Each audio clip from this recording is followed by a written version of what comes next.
Got one coming in from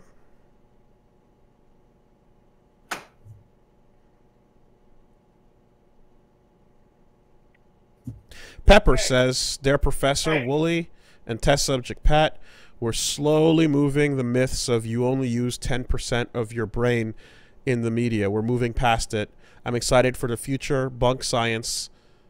I'm excited for what future bunk science we will be moving past in the future. Personally, I'm hoping that we finally move past the alpha wolf bullshit. What garbage science do you think or hope will be next on the chopping block in media?" I mean, look, I'll go the other way on this, right? I'm... Did you hear the question? Yeah, I'm just like, what, the other way, where you're like, I'm happy to tell you all that you do only use 10% of your brain? Like, what No. The other way in terms of selling me on, like, my reluctance. I am down for a not Jurassic Park, but other kind of movie with feathered, creepy dinosaurs that move like birds, that twitch, that have all the creepy bird mannerisms, except they're at murder size.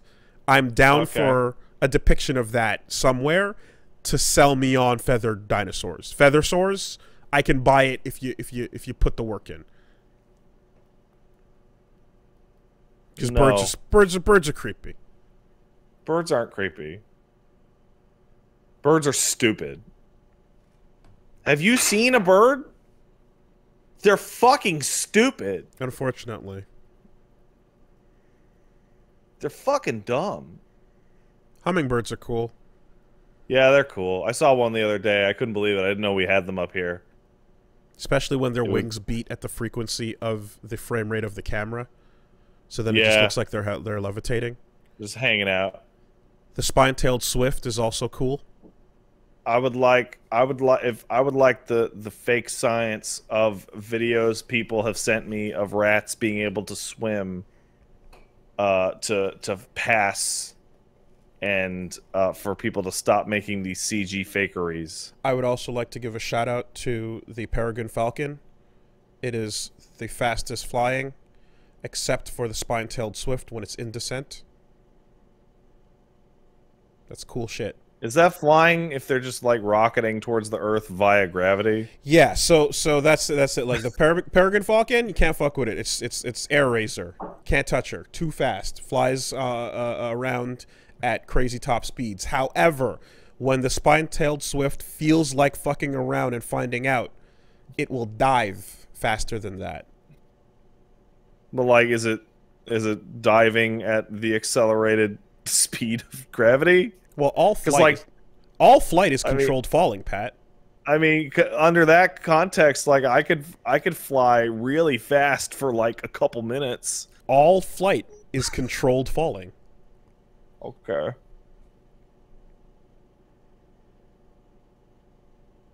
And let's take one here from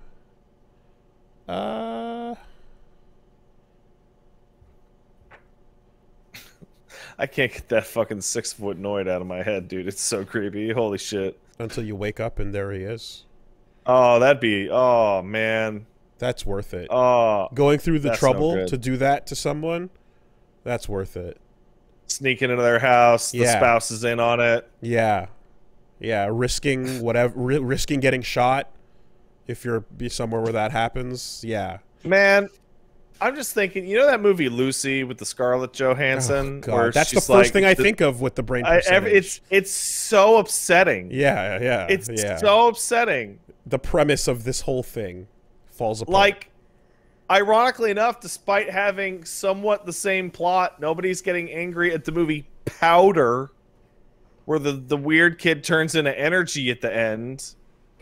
Because it's not trying to be edgy. Okay, I've never seen Powder, but I've seen the trailer for it many times because it used to play over and over you did. On the channel that had the guide for what was coming up next on TV. Because back in the day, to know what was coming on next, you had to turn it to the guide channel, and like it would play forever because it was on the fucking pay-per-view thing, and it kept showing the running in the fields and turning into lightning, and it kept showing the deer. That's the end of the movie. And yeah, I don't know. I'm not. It just there's the lightning, and then it shows you the deer, where the guy shoots a deer.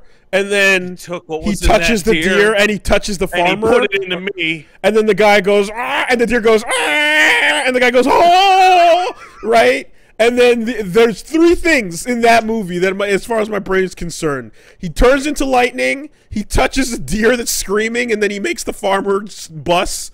And then there's the fucking cafeteria where he touches the fork, and then all the forks slam together, and it shows a guy with like a bread halfway sticking out of his mouth, and everyone's going, oh my god. But it's the nastiest shit ever, because all the forks still have the food on them from everyone's meals, and they splat, and you see all the gross food flying everywhere, and it's fucking disgusting.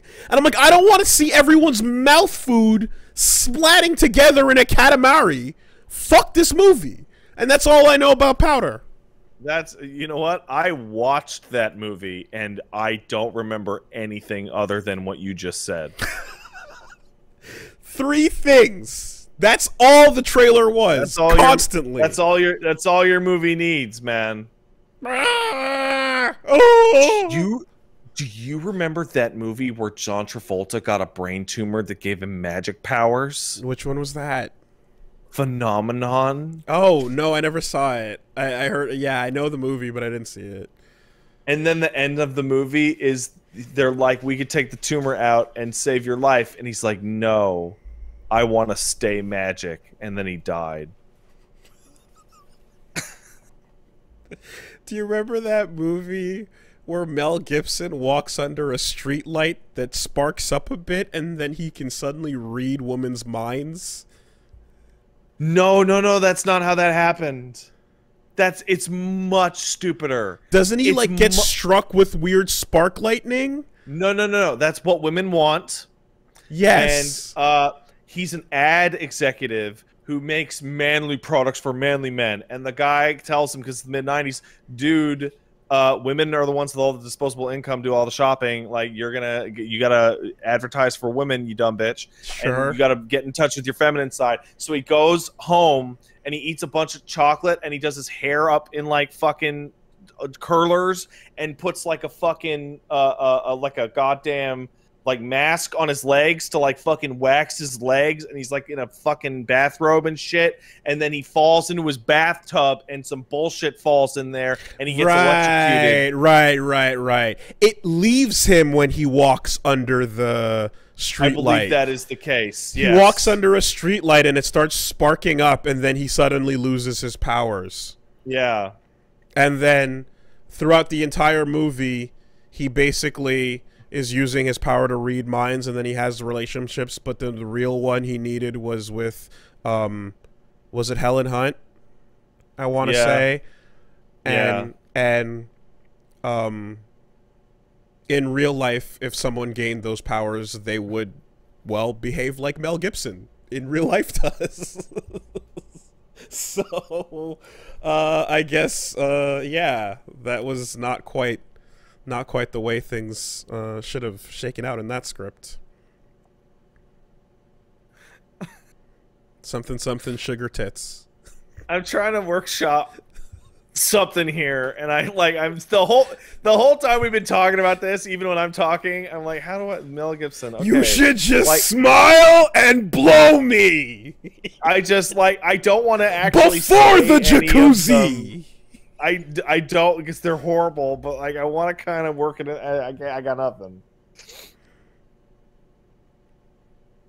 The way you're dressed, if you go out and get blanked by a pack of blanks, it's your fault. Also, Passion of the Christ. Is that what he read in her mind? But Jesus, though. Also the Jesus.